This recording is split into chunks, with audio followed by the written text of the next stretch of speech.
कर्पूरगौरं करुणावतारं संसारसारं भुजगेन्द्रहारं सदा वसन्तं हृदयारविन्दे भवं भवानी सहितं नमामि। नमस्कार दोस्तों, मैं हूं अभि कश्यप और आप सुन रहे हैं जीवितपुत्री का व्रत की कथा। भारत में कई जगह जैसे बिहार, झारखंड, पश्चिम बंगाल और नेपाल आश्विन माह के कृष्ण पक्ष की अष्टमी तिथि को व्रत किया जाता है। ज्योतिया, कहीं कहीं इसे लोग जीतिया व्रत के नाम से भी जानते हैं। वैसे इस व्रत की शुरुआत सप्तमी तिथि को ही हो जाती है और नौमी तिथि तक चलता है। कुल मिलाकर 3 दिनों तक इस त्यौहार को मनाया जाता है। इस दिन मिठाई, फल और खास व्यंजन, खस्ता आदि का प्रसाद चढ़ाकर औरतें सायंकाल के समय किसी पोखरे, तालाब या नदी के किनारे एकत्रित होकर पूजा पाठ करती है। घाटों पर पूजा करने और देखने वालों की काफ़ी भीड़ लग जाती है, जिसमें मुख्य रूप से महिलाएं होती हैं। यह व्रत एक माँ द्वारा अपने पुत्र की लंबी आयु और स्वस्थ जीवन का वरदान प्राप्त करने के लिए किया जाता है।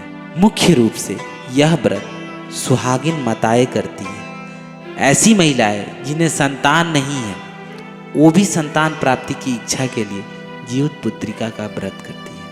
जीवितपुत्रिका व्रत के पहले दिन महिलाएं सूर्योदय से पहले जाकर स्नान करके पूजा करती है और फिर एक बार भोजन ग्रहण करती है। उसके बाद पूरा दिन निर्जला रहती है। इसके बाद दूसरे दिन सवेरे स्नान के बाद महिलाएं पूजा पाठ करती है और फिर पूरा दिन निर्जला व्रत रखती है। व्रत के तीसरे दिन महिलाएं पारण करती हैं। सूर्य को अर्घ्य देने के बाद महिलाएं अन्न ग्रहण कर सकती हैं। मुख्य रूप से पर्व के तीसरे दिन मड़ुआ की रोटी और नोनी का साग खाया जाता है। कहते हैं कि नोनी के साग में कैल्शियम और आयरन भरपूर मात्रा में पाई जाती है, जिसके कारण व्रती के शरीर को पोषण तत्वों की कमी नहीं होती। अष्टमी को प्रदोष काल में महिलाएं जीमूत वाहन की पूजा करती है। जीमूत वाहन कुशा से निर्मित प्रतिमा के रूप दीप, धूप, अक्षत, पुष्प, फल, सरसों का तेल और खल आदि अर्पित करके फिर पूजा की जाती है। इसके साथ भी मिट्टी, गाय के गोबर से स्यारन और चिल की प्रतिमा बनाई जाती है। प्रतिमा बन जाने के बाद उसके माथे पे लाल सिंदूर का टीका लगाया जाता है। पूजन समाप्त होने के बाद जीवितपुत्रिका व्रत की कथा सुनी जाती है। ज्योतिया क्या है? ज्योतिया व्रत में माताएं अपने गलों में एक माला पहनती है जो पीले और लाल रंग से बना हुआ रेशम का धागा होता है। इस धागे में अपने पुत्रों के नाम से सोने व चांदी का बेलना आकार छल्ले भी होते हैं, जिसे ज्योतिया कहा जाता है। यह धातु का छल्ला भगवान जीवित वाहन का प्रतीक होते हैं। यह माला इस व्रत पूजा में बहुत महत्व रखता है और पीढ़ी दर पीढ़ी विरासत के रूप में ऐसे ही चलता जाता है। समय समय पर इस धागा को बदल दिया जाता है। धातु से बने देवताओं को गंगा जल से स्नान कराकर धागों में पिरो दिया जाता है। परिवार में जब भी कोई पुत्र होता है तो धागे में एक और धातु के देवता को बढ़ा दिया जाता है।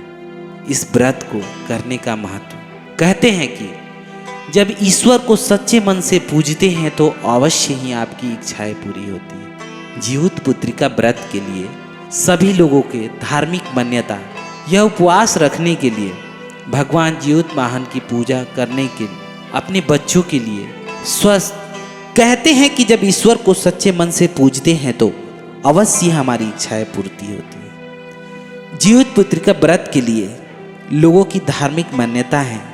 यह उपवास रखने और भगवान जीवित वाहन की पूजा करने से आपके बच्चों की आयु, स्वस्थ और लंबी उम्र मिलती है। ज्योतिया व्रत बहुत पहले से मनाया जाता है। माना जाता है कि जीवितपुत्रिका व्रत का संबंध महाभारत काल के समय से है। कहते हैं महाभारत युद्ध में जब द्रोणाचार्य को मारा गया था, तब उसके पुत्र अश्वत्थामा ने क्रोध में आकर अभिमन्यु की पत्नी का उतरा हुआ पेट में पल रहे हुए बच्चे को मारने की कोशिश के लिए ब्रह्मास्त्र का इस्तेमाल किया गया था। इस विकट परिस्थिति में भगवान श्री कृष्ण ने अपने जीवन के सारे पुण्य उस शिशु को देकर उसे जीवन दान दे दिया, जिसके फलस्वरूप वह ब्रह्मास्त्र से मरने के बाद भी जीवित हो गया।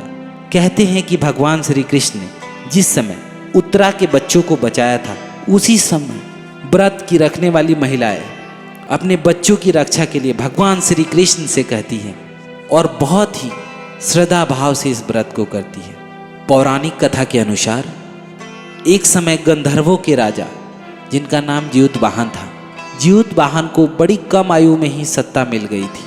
राज्य का कार्यभार संभालने के बाद यह निर्णय लिया कि अब वो राजपाट छोड़कर अपने पिता की सेवा करेंगे, जिसके लिए उन्होंने अपना राज अपने भाइयों को सौंप दिया और स्वयं पिता की सेवा के लिए जंगल में जाकर रहने लगे। एक बार ज्योतिवाहन जंगल में भ्रमण कर रहे थे तो उन्हें एक औरत की रोने की आवाज़ सुनाई।